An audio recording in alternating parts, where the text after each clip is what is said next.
So, ayun, magandang araw nga pala sa inyo mga tropa. Ngayong araw, baklas na naman ang motor.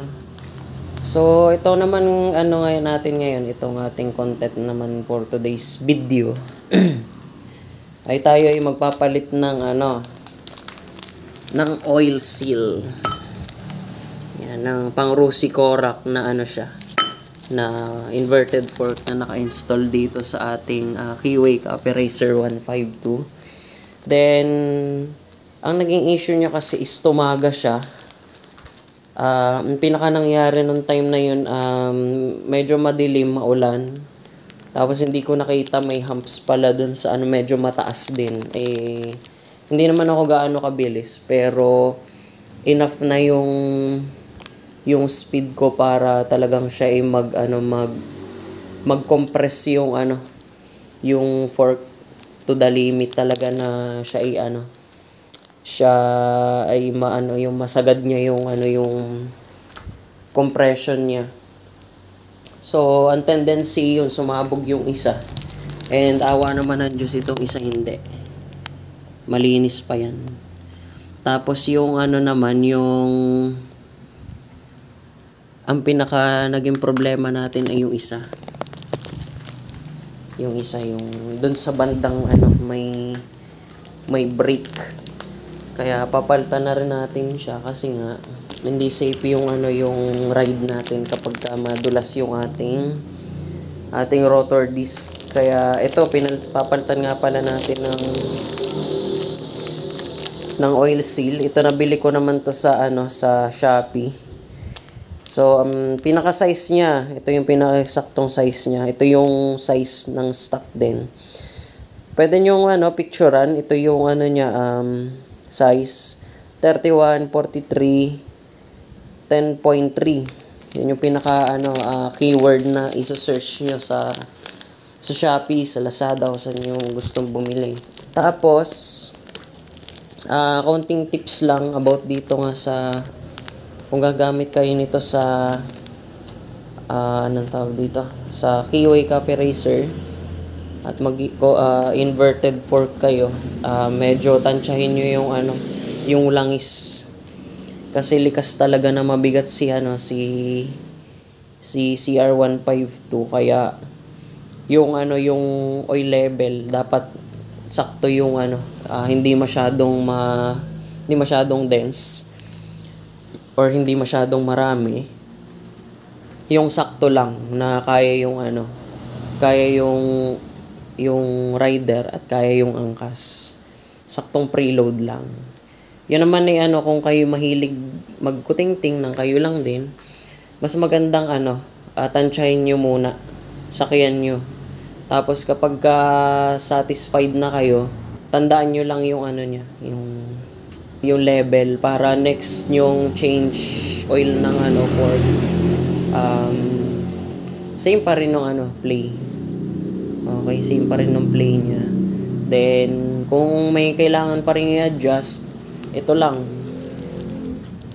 luwagan nyo lang to, tapos sabay nyo to, buksan nyo siya parehas, sabayan.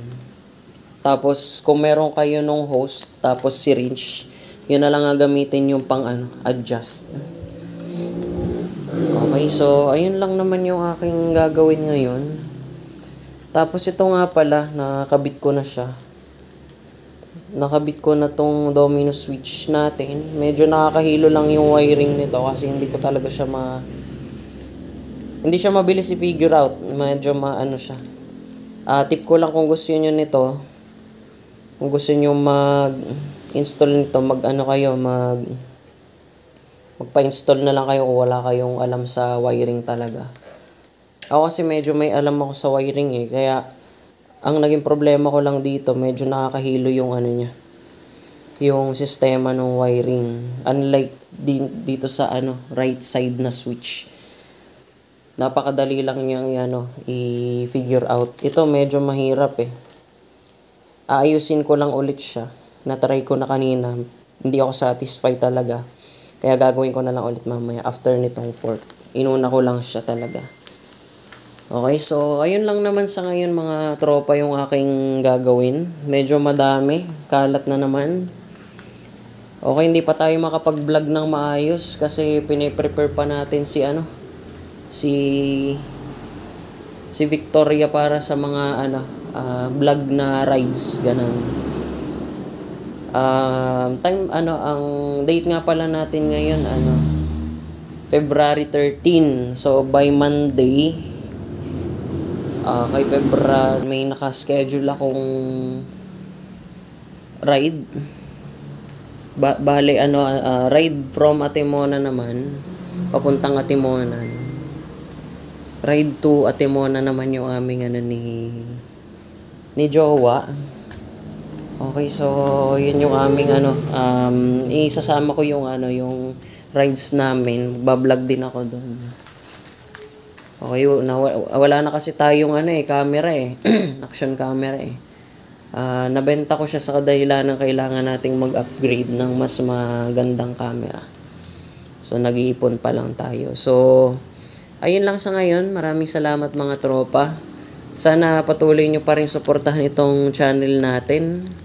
Huwag kayong mahiyang mag-comment kung may tanong kayo about sa modifications, mga kailangan baguhin.